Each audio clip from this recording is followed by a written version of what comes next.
Hello and welcome to this video. This is a new instructional video and is part of the middle game series. Yeah, it usually is middle game strategy, and this time it's not so much about strategy, it's about a typical attacking theme that happens really frequently. It's about the sacrifice on h7, often called the Greek gift. Let's have a look at some examples of that. It's really useful to have seen a couple of versions of it, seeing some finer points of it to be better able to determine when to play it and when to not play it. I start with a very basic example. It's a game Yates with white against a player Marine E. Lovett. I'm not sure if I'm pronouncing that right. From 1930. Yeah, it's out of a French defense.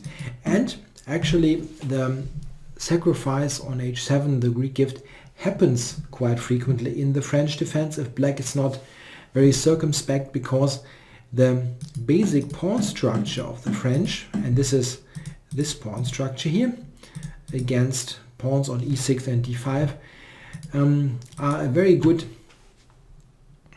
basic structure to get that sacrifice working.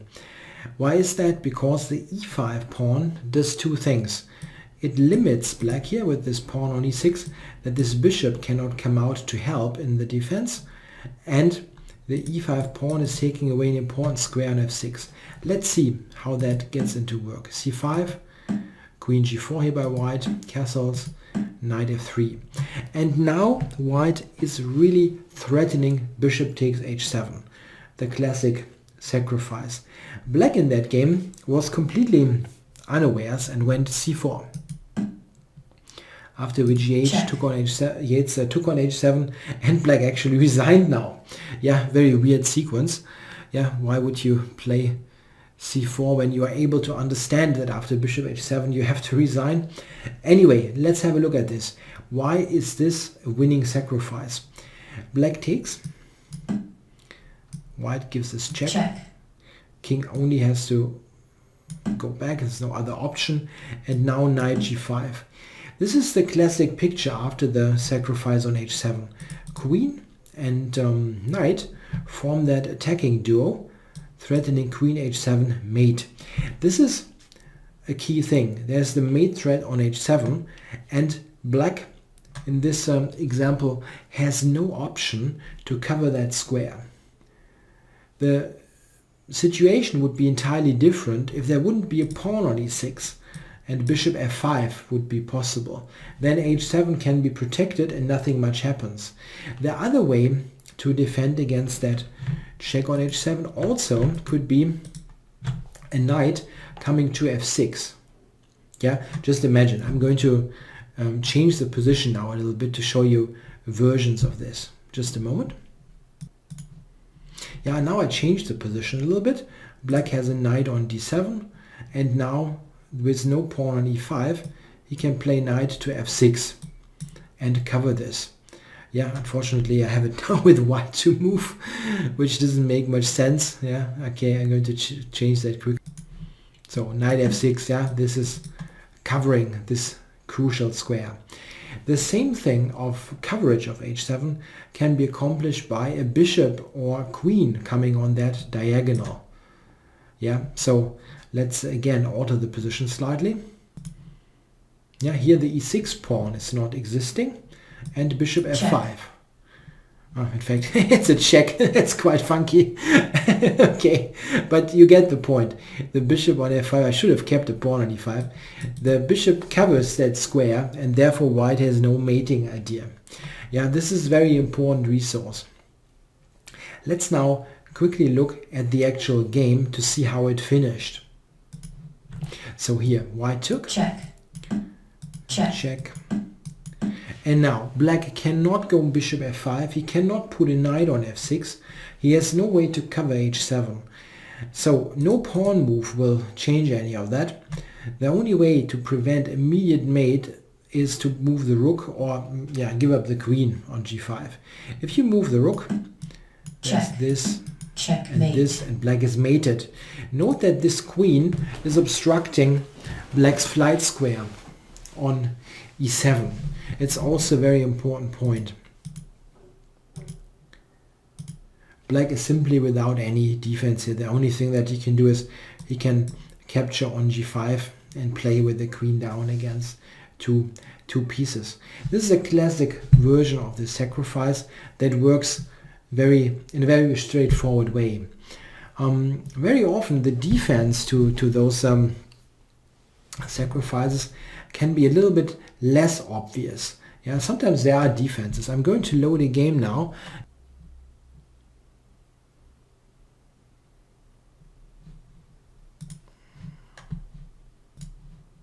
Yeah, this is from a game that Kasparov played in his youth in the late 1970s. And I got that, or this game was in a book that I was studying together with a student. And when we reached this position in the book, they gave the following variation. In the game, the black player played bishop e7, and they say, okay, black cannot play bishop b6. Yeah, the more active looking move, keeping that bishop on an active diagonal. Black cannot play that because white can go for the classic greedy gift sacrifice. Bishop h7, knight g5, queen h5, and queen h7 is going to seal the deal. Note that rook e8 here is a bit different than in the example before. Because here actually black can escape with the king. I mean, white still has a tremendous attack, but it's a different thing. It's no checkmate. However, this is a very important resource. This is also hanging. And here checkmate. It's a mate after all. So, does the Greek gift sacrifice work here or not? Well, when we looked at this, my student and me, we were looking, what about the h7 square? And queen d3 is indeed a move. And after that, white can resign with a clear conscience. Yeah? There's absolutely no attack whatsoever. Yeah, both authors of the book had overlooked this little resource. This is a book from the pre-computer days where everything is blunder checked. And they simply didn't see that move. So always check if there are defenses that can cover the h7 square. It's an absolutely crucial point. You usually need really knight on g5, queen on h5, and the pawn on e5, and there's no cover of the h7 square with knight f6, bishop f5, or in this case a queen. Quite often those long queen moves are easily overlooked. I think it was just, it happens. Okay, this is some basic stuff about the sacrifice. Quite often there is the possibility to sacrifice, and the lines are not that straightforward. It still works, but it is not as easy, let's say, to understand as in the very first example where the bishop sacrifice on h7 was rather clearly winning. Yeah, that's a very nice example now of the sacrifice in action, where things are not as straightforward, not as clear as in the earlier example. Let's have a look. This is a game played in 1969, the Soviet championship back then, between Lev Polygaevsky white and Tal black. Yeah, we all know Tal. Polygaevsky is not so well known in comparison. He was a very strong player starting in the late 60s, 70s and 80s, always been in the world top 10, 15, 20, this kind of area, participated in some candidate matches, but he didn't get to the very top. He was a very inventive theoretician, amongst others inventing and having a line named after him in the Sicilian Najdorf, the Polygaevsky variation.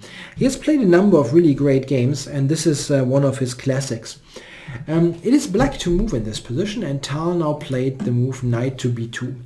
Black is a pawn up here, and now tries with this double attack to exchange off white's dangerous bishop on d3. Yeah, in fact, he never got to take it because now check. Bishop h7 was played.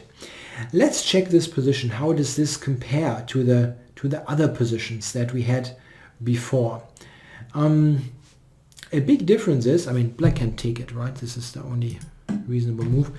A key difference here is that the queen is not coming to h5. Yeah, if in this position, by some miracle, queen to h5 would be possible, then queen h5, king back, knight g5 would be as strong as in the games before. Mate on h7 is threatened, if you can imagine that, and black really has no way to parry that in some decent way. He cannot cover h7, and after rook e8, there's again this queen f7, queen h5, queen h7 mechanism. Here things are different. The queen is on f4, which makes things a lot more complicated. The next move here is, of course, knight g5 check. You need to get this knight into the game with check. So what possibilities does black have? He can step forward and go back. Yeah, the easiest is the king move, after which white has check here, check here, check, checkmate, and mate. That's very neat. Yeah, king gets completely chased down. Note that this move is not as clear because this is a pin. The other continuation is just a forced mate. If black goes to g8, we of course go to h4. And this is very, very comparable to the queen being on h5. The difference is that after rook e8, we don't have queen f7. However, we have this continuation. And now e6. This is very strong. Using the rook also on e1. If black now completely ignores everything, yeah, and just, let's say, takes the rook, then e7 is mate next move. Checkmate. Very nice. This is the big threat. If black takes, check, we're winning at least the queen. Probably there's also mate, but if you can take the queen for not much, it's enough to be sure that you're winning. Yeah, queen h4 is totally winning here. King g8 is not playable at all. Black has to step forward to g6. Note that in many situations in the Greek gift, there might be a queen on g4 in this kind of position and not on f4. In this case, we would simply have knight e6 check, a discovered check that picks up the queen or even checkmates on g7.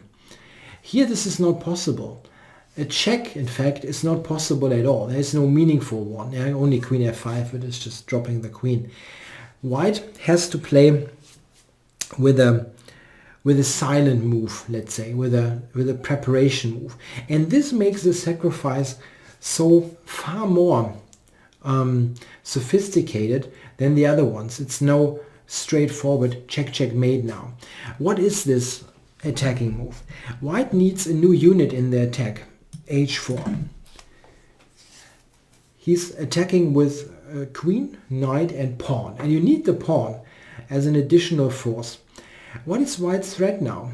White has a very, very direct threat. A direct win is threatened. How exactly?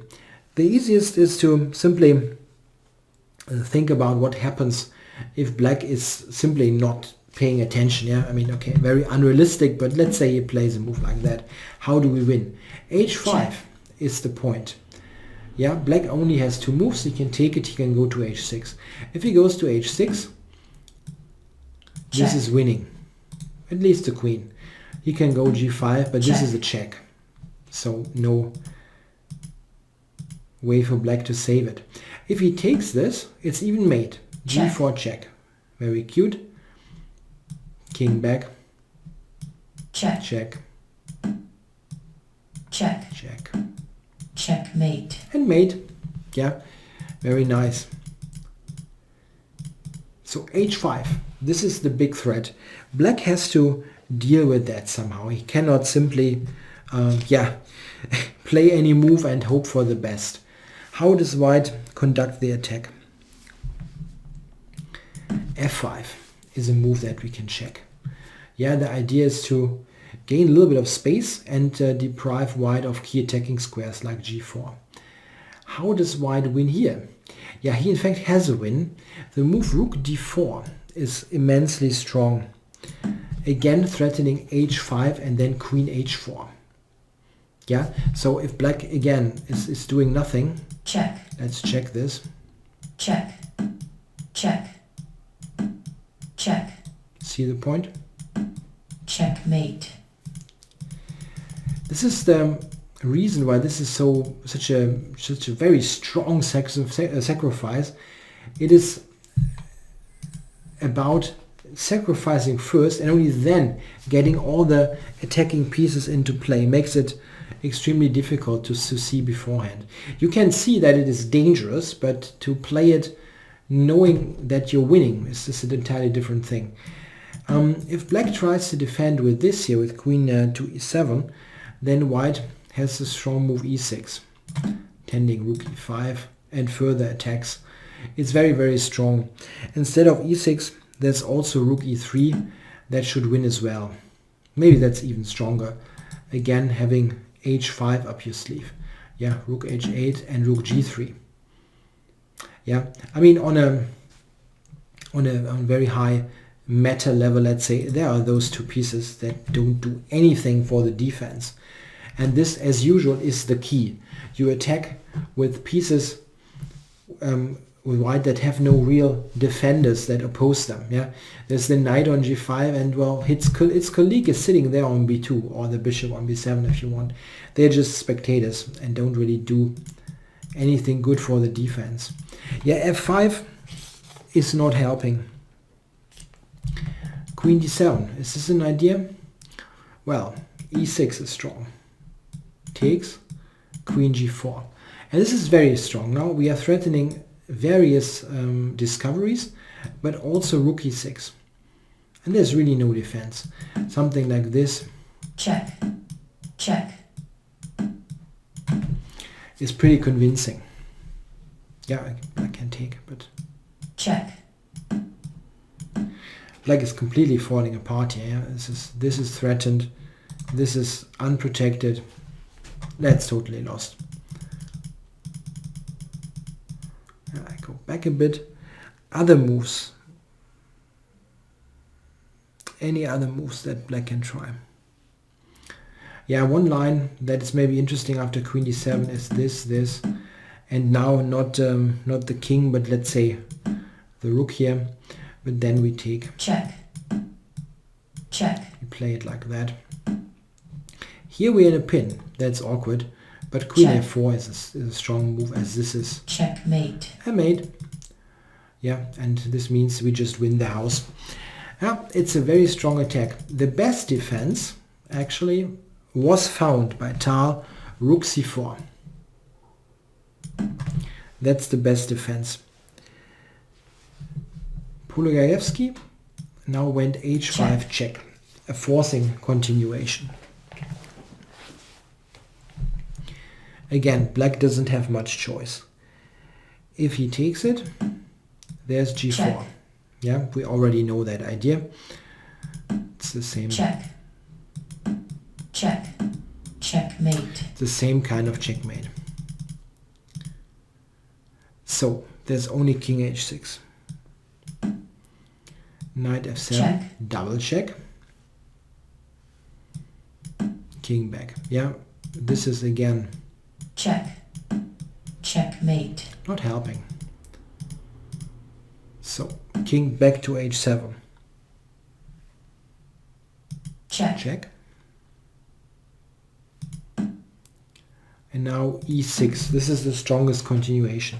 It's important to take note that in this case bishop takes h7 is an exceptionally strong move, as it leads to a great attack, but it is not completely winning for white.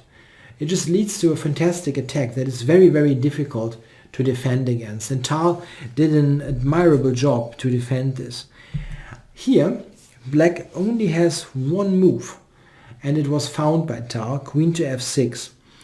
If black tries to defend with queen e7 here, I mean, that was just a threat here. If he try to defend with that, then h6 is very strong, threatening h7 mate. And this is very awkward now. How should black defend? The only move to trying to defend is rook h4, after which white has the fantastic reply, rook d4. It's very nice. And now, well, black cannot take h7 mate. And how are you going to defend against this now? I don't think you'll find anything. White also just threatens to take on h4 and go e7, promoting that pawn. It's just lost. Black has no defense here.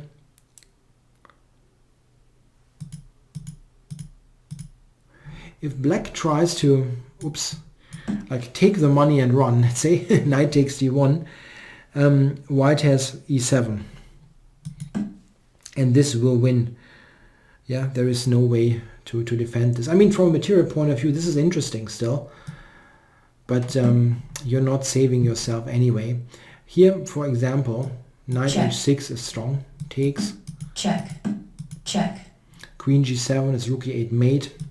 And king here, rook e8 wins the queen. And the problem is that very quickly things start to drop. And this is not the final one. Yeah, there's more things kind of unprotected.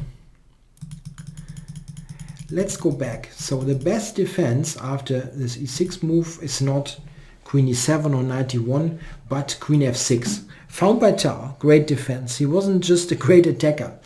Yeah, with his fantastic calculation abilities, he was able to also defend very well. Queen f6. Yeah, now white really doesn't have a choice. He has to take. Yeah, there's no big alternative. Takes. And now rook d2 by Pologayevsky. Yeah, how should black play now?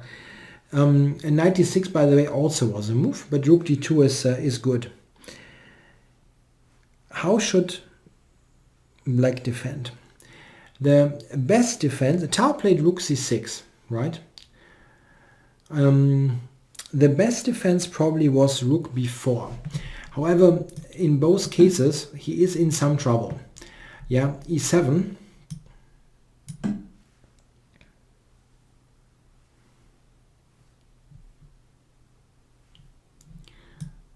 King takes. Check. Takes here. h6. And black has problems to hold that pawn. But maybe he still should have played that instead of the game continuation. He went rook c6. And now it gets very problematic. White is taking that here. And now he went rook e8. An alternative was bishop c8. e7. Rook e8. And knight d8. Quite funny. Rook here. And white keeps that pawn. Yeah, I mean, white is of course better. He's a pawn up and he has that dangerous e7 pawn. But still, black is kind of hanging on. It's difficult to say what is the best defense really, because in all cases black is in severe trouble. But it's not lost there. They are not really lost, all of those continuations. Rook e8 is what Tal played. Check. Check. Knight f5. Took.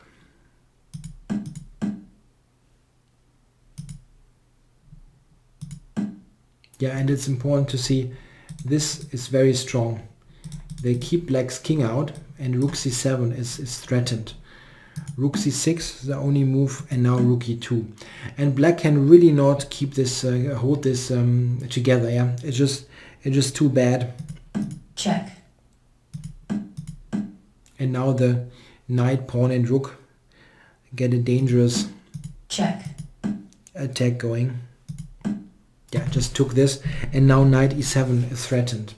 This was a very sophisticated version of the sacrifice on h7.